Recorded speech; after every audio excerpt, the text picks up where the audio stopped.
और देश और दुनिया की 20 बड़ी खबरों के बाद रुक करते इस वक्त की बड़ी खबर का जो अमरनाथ यात्रा से जुड़ी है। अमरनाथ यात्रा में सुरक्षा एजेंसियों को सफलता मिली है। सरबल से आतंकियों के 3 मददगार अरेस्ट किए गए हैं। रिकॉग्निशन सिस्टम से धरे गए ये तीनों आतंकवादी। रियल टाइम पहचान के बाद इनकी गिरफ्तारी हुई है। संदिग्धों से अनंतनाग पुलिस पूछताछ कर रही है। इस वक्त की बड़ी खबर आपको बताएं। आपको पता है बाबा बर्फानी के दर्शन जारी हैं।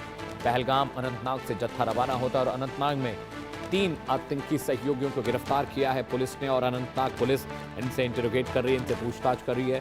फेस रिकॉग्निशन कैमरे के जरिए इनकी पहचान हुई, जिसके बाद पुलिस ने इनको संदिग्ध स्थिति में पकड़ा है और इनके पास से कुछ डिटेल्स भी मिली हैं और अनंतनाग पुलिस अब इनसे बातचीत कर रही है, पूछताछ कर रही है। अजय, ये बहुत बड़ी कामयाबी है कि बाबा बर्फानी के लिए लगातार श्रद्धालुओं का आना जाना वहाँ जारी है।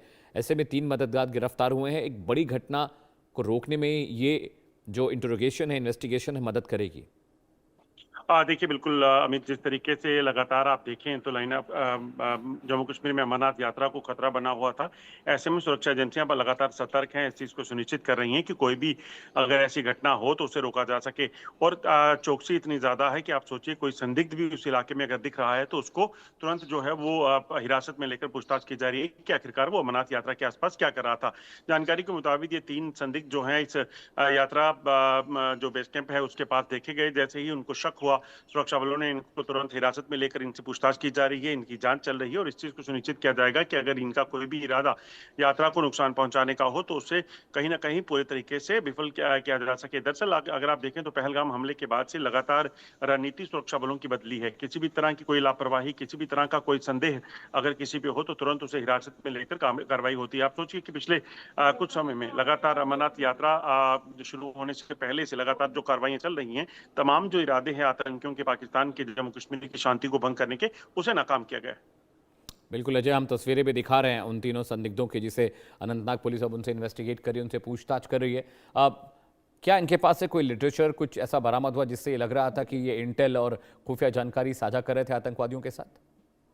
देखिए अभी तक ऐसी चीज सामने नहीं आई है, मगर संदिग्ध अवस्था में जब इन लोगों को वहां देखा गया उसके बाद इन्हें हिरासत में लेकर पूछताछ चल रही है।